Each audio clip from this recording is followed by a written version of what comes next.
stanza for us at night. You just heard off the album Clairvoyance. It is Salisman and his Hermetic Order with Zip Tie. And right here in the studio with me today, we have Travis and Paul from Salisman and his Hermetic Order. Hello. Hello. Thanks for having us. Yeah, thanks for coming on the show. These fine folks come to us straight from the offices of Cruel Nature Records. Thanks again to Cruel Nature for hooking this up. You've got two records right now out on their label. We've got the first one, Absolution, which has a slightly different band title? Yes. It's just We decided that we're going to change the band name for every record, which I argued was like a horrible idea in terms of like making any sense on streaming services, but we decided we didn't care. Yeah. So your first record is a Salisman and his Blessed Eunuchs. It is Absolution. And then the second record, Clairvoyance, Salisman and his Hermetic Order. I understand you have a third record on the way. Any thoughts, any peeks behind the curtain as to what you're going to call yourself next time? No, we do. Yeah. I think we landed on Salisman and his celestial bodies. Yeah, that's right. Yeah. Nice. It's a little pretentious, but whatever.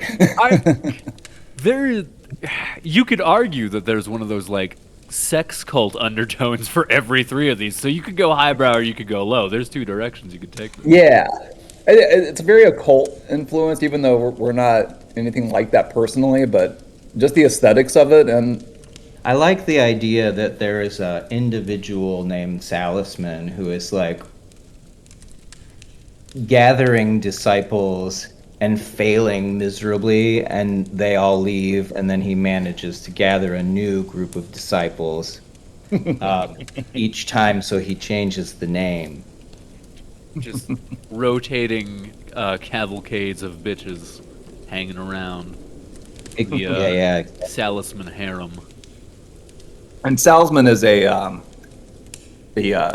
both of our last names put together. Oh, okay. Yeah, my last name's Salisbury, his is Foreman, so we did Salisman. Yeah. And speaking of the two of you, there's not just two of you. There is a third individual involved in the project. Right. And they are over in Europe? Newcastle. Yep. Newcastle, England. Okay. How'd you drag them in? So his name is Chris Tate, and he used to be in a band called DR Radio, which is D_R Radio, which is kind of difficult to... It's a weird name, but anyways, they were like a very electronic, instrumental, like maybe kind of Boards of Canada-ish, and I really liked that band, and I asked him to do a remix for the band I was in at the time, and it came out really great, and we just sort of kept in touch over the years, and he does mixing work for some of the other bands I'm in, and so when Travis and I started recording together, neither of us have, I guess, what I would call the acumen to do like electronic beats and rhythms, and like that's not our wheelhouse, and like we needed somebody to fill that gap, and I just asked him if he wanted to do it, and then he was into it. So it's very it's really easy because we just share files, and you do what you do these days. Right. Yeah. And you hear what we record, send to him, and then what we get back from him is amazing. He does. It's way more than just electronic beats and stuff. He also, rearranges stuff. He can add his own instruments, and he can also just tweak ours and cut stuff out. And what we get back from him is amazing. Like from what we give him, and yeah, he is definitely an equal third member. Hell yeah. So you had mentioned because of that, that you don't normally play live, and by normally I mean ever. If the opportunity presented itself, how do you think that would look? We would have to whittle down songs to their basic parts. No, and like play that. laptop layering or anything like that? That's an idea. That definitely is an idea. I think my personal preference for live playing is not to do anything pre-recorded, but I'm not opposed to it. The problem is that Chris lives in England, and it's like, well, if we were gonna do, a show with the three of us, then, either Travis and I would have to fly overseas, or he'd have to fly overseas. But honestly, like, one of the things I like about this project is that we don't have to worry about how we're gonna pull it off live. That it's so freeing to not have to, just scheduling rehearsals and all that, as you know, can be such a pain in the ass. And it's just fun to be like, we're just going to record constantly. The idea of doing a live show is not really something that excites me.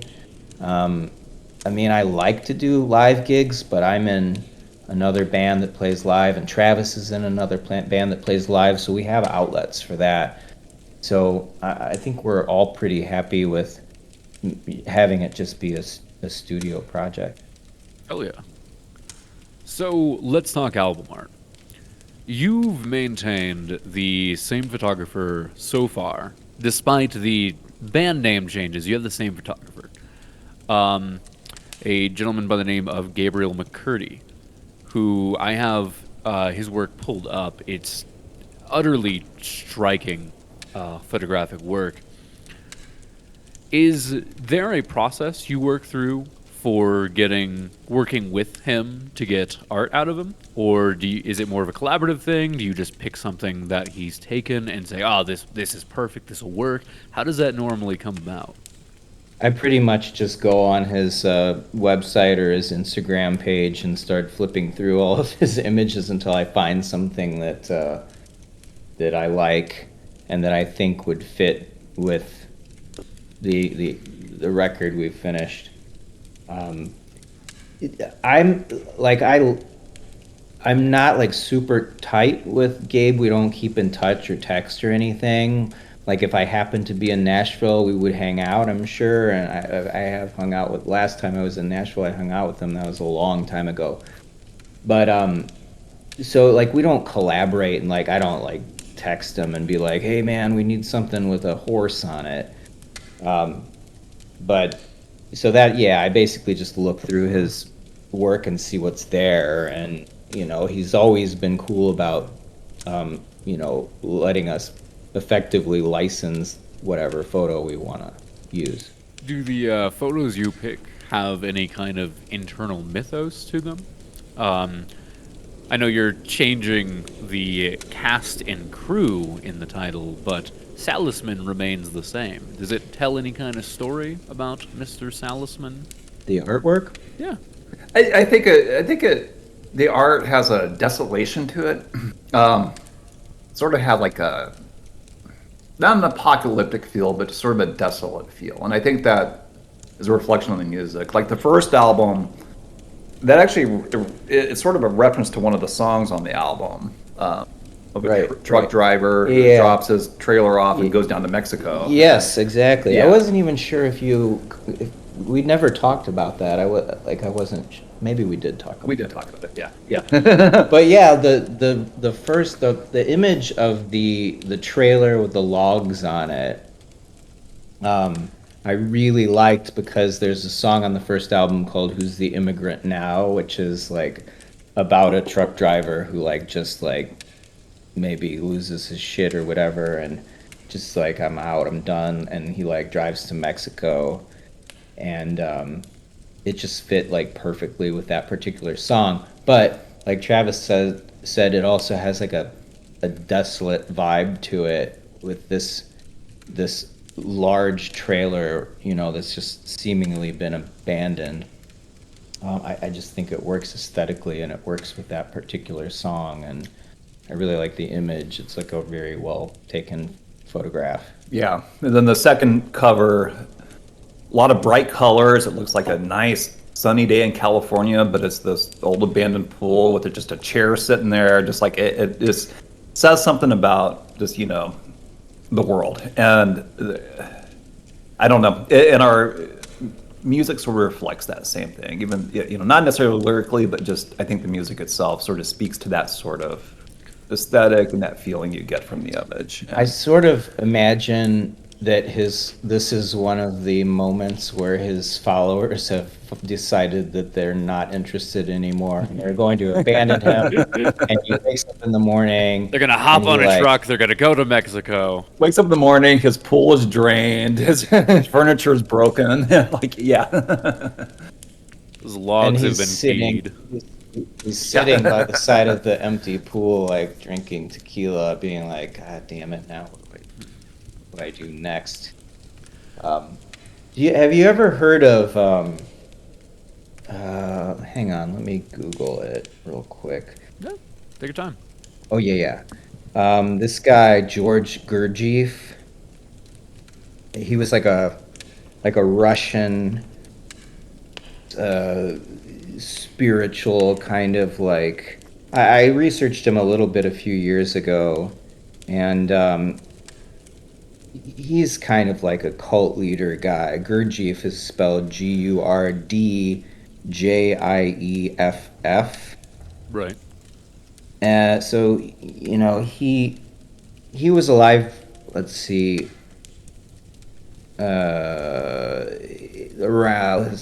The dates are the dates are uncertain, but it's like the late 1800s through 1949, and like he was kind of this cult leader kind of dude who gathered followers and would put them through all kinds of weird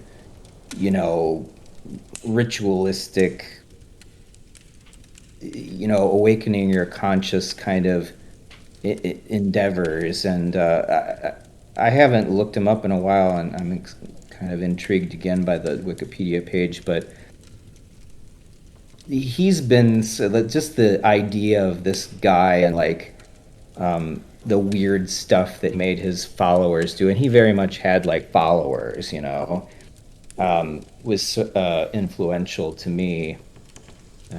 I think of him every once in a while when we're doing stuff. So a little bit like Charles Manson, like but less with a less violent result. Yeah. hopefully a little bit less Nazis. Yeah, Potentially less. Yeah, right. Well, he was Russian, so he definitely wasn't Nazi. That's interesting. I never knew that. Yeah, and he was also like very interested in music, and I actually I think I was drunk and I purchased this like 4-record set that came out a few years ago of all the music that he did with this pianist, and he like worked with this pianist to do all these instrumental like weird, I don't know, very sparse like pieces. So like that's out there, and so that ties in. Like it's like he wasn't really a musician. I don't really know how he worked with this dude because it was the other guy who did the actual playing. But like the record set is credited to both of them, so I don't really know how they work together. But I guess I should research that more. There's some homework. Those of you out there, go do some research. So let's hone in on something here. Your first record, Absolution, the first three words in the descriptive paragraph are 2 Chicago miscreants.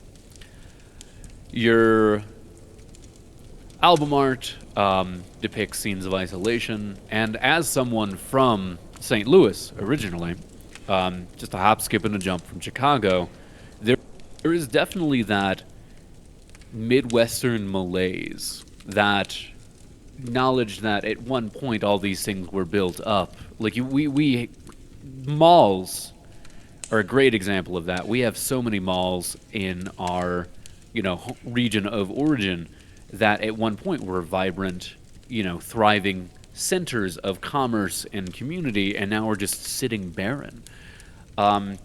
You have this entire, you have entire swaths of both St. Louis and Chicago that were once built up for various purposes and just kind of got left to rot. There are entire swaths of the Midwest itself, and in Kentucky and all the other places around the area as well, that just are kind of detritus at this point.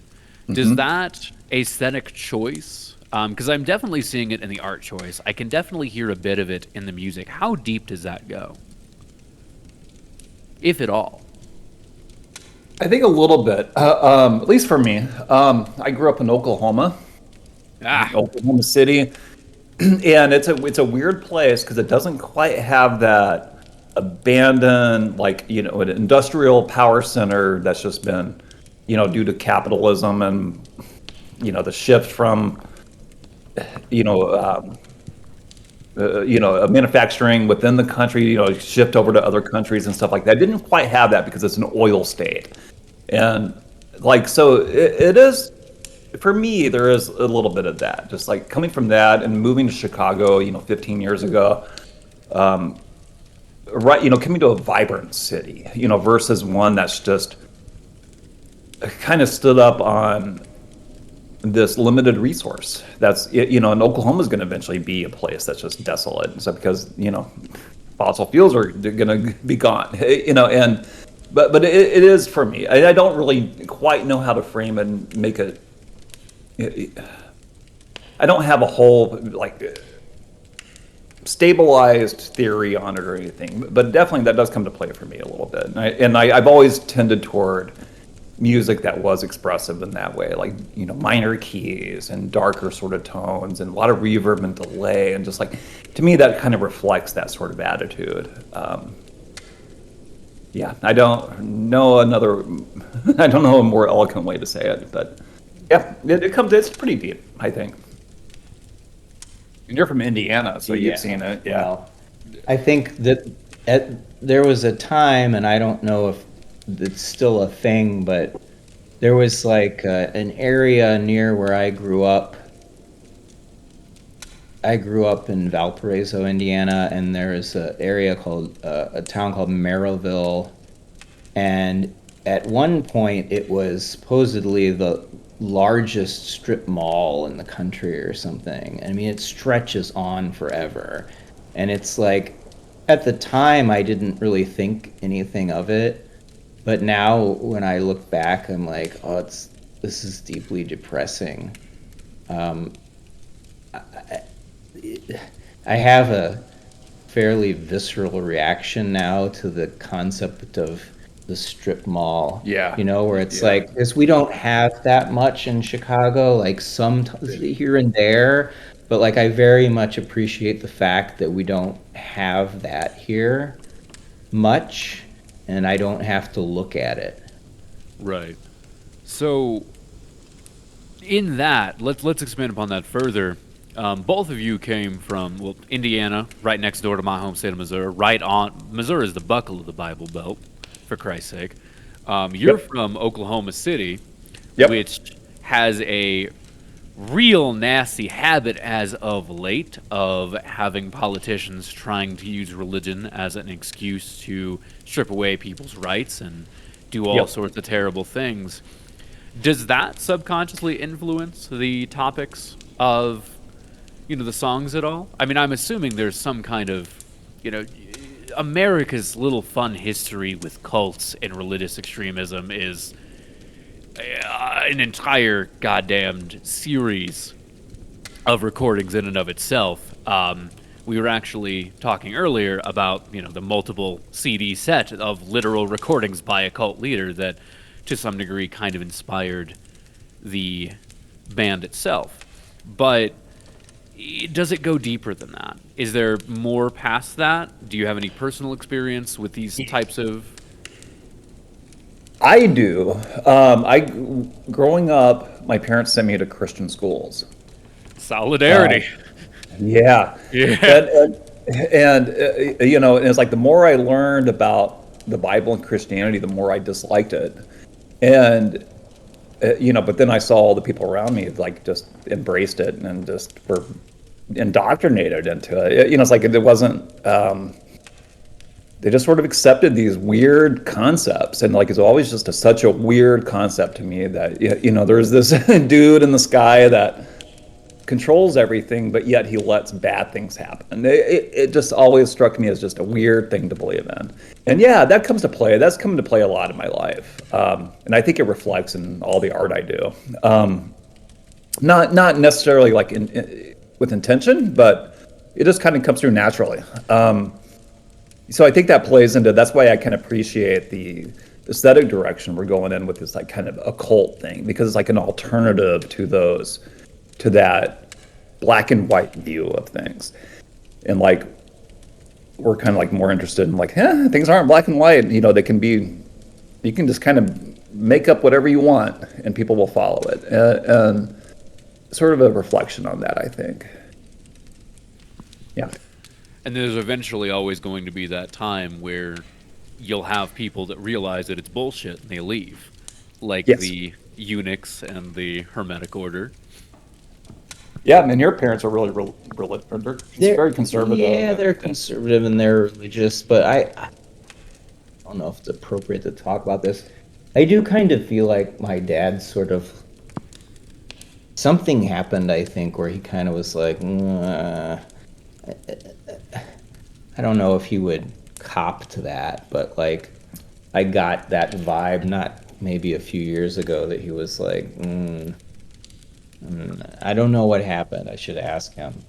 But yeah, I mean, I grew up like having to go to church, and I didn't have to go to a Christian school, but I remember having a fairly revelatory moment, in mass or whatever it's called, and where you get the program, and there's portions of the service where you're literally reading this off of the program, and the minister, and it says that the text is all right there. It says this is what the minister is going to say, and here's how you respond, and so he says whatever his line is, and the entire congregation chants the response.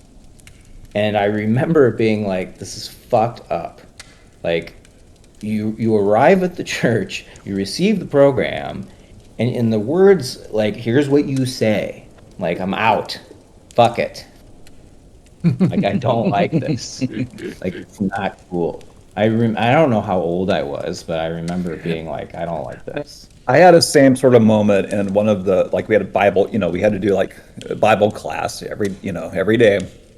And I remember asking a question, the lesson was something about Jesus, I forget exactly what the topic was, but I remember asking a question of like, this makes no sense, because if, why does this dude have to be alive and die to absolve us of our sins when the sins were created by the God himself? And so I asked that question, and I was immediately told that, well, you just have a lack of faith. Yeah. The reason you're even asking that question is because you just don't believe enough. And I'm like, and that does that the devil change? put those seeds of doubt in your head. Exactly.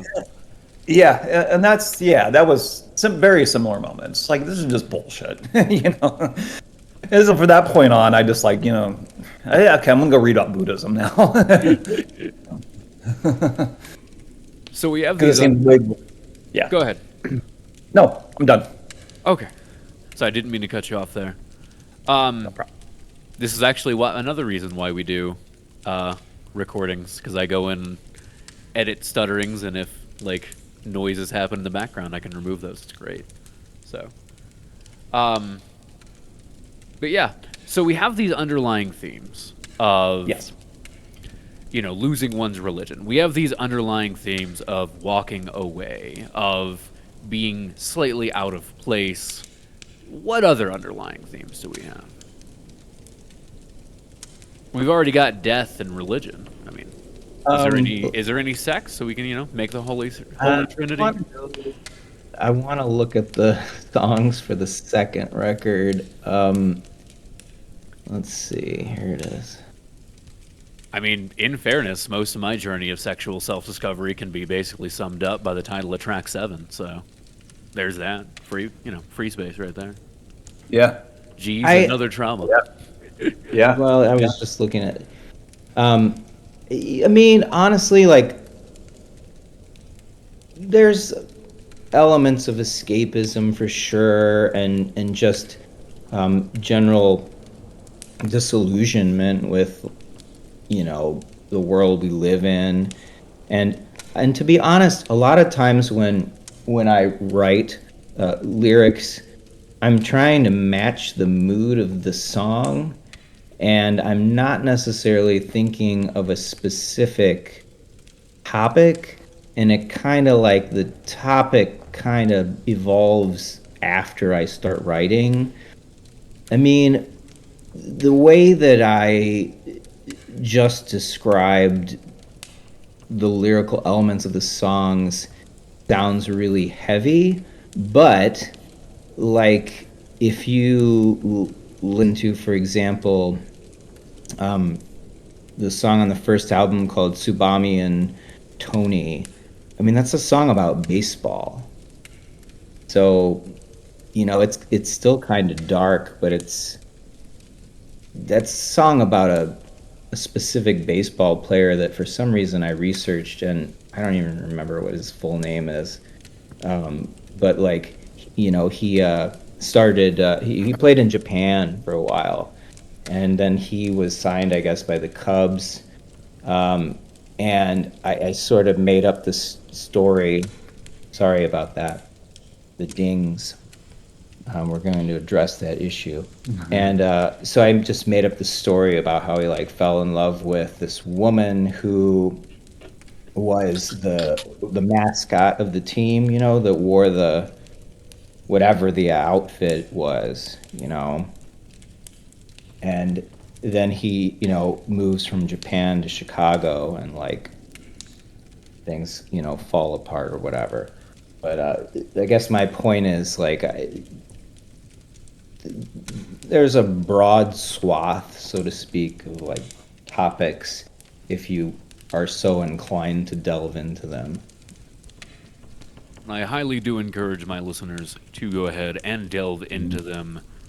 We're going to close the program with another track from the latest album, Clairvoyance. You had mentioned that you wanted to start the program with something a bit more heavy, and you wanted to end with something a bit more emotional? Yeah. Well, no. I think Ice Guy is not really. It's a weirder thing. I think it shows a more. It's a what? Well, that was the first song that we did after we finished Absolution, and Chris was so excited about it that he was like, "I want to put it on Absolution," and I was like, "No, dude, the album's done, and this will be on the next one." But I remember being that we sent him this stuff. I think maybe he did the rhythm tracks or something first, and then we added onto it. But they did the vocal, and he sent us the track back, and he had taken my vocal and like added this weird like pitch adjusted vocal on top of my existing vocal and blended them together so it sounds really weird. And that was like just a genius thing to do. It's very cool. The other thing about that song is that I very clearly remember working on it at home, and I needed something for the end and I texted my friend who is a writer, and his name is Zach Brockhouse. And so I texted him and I was like, I need you to make something up right now and record it like on your phone and send it to me. And it needs to be like this many syllables. And he like did it.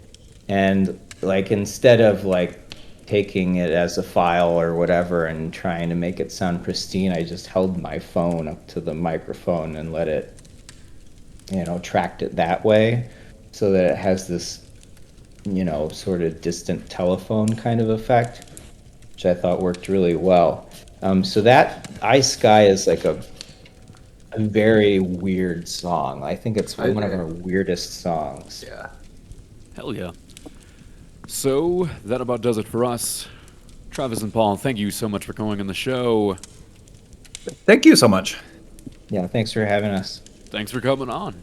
This is Salisman and his Hermetic Order with I Sky, right here on Radio Dark Tunnel.